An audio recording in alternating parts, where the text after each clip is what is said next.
တတ်တဲ့မဲ့ခင်ရှိပါနိဗ္ဗာန်ကိုရောက်စေကြောင်းတရား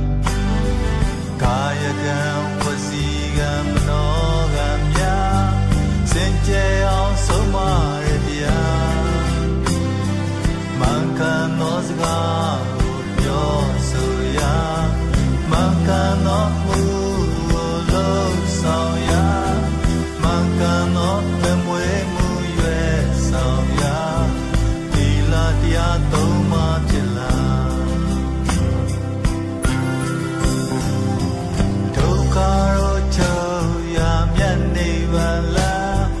မဲ့ခင်ပေါင်းစည်းလို့တလာဒုက္ခရောငြိမ်းရာမြတ်နိဗ္ဗာန်လာသူတော်စင်တို့လျှောက်တဲ့လမ်းကိလေသာပဲတတ်တဲ့မဲ့ခင်ရှိပါ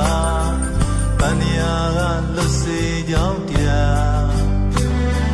ကာယကံဝစီကံမနော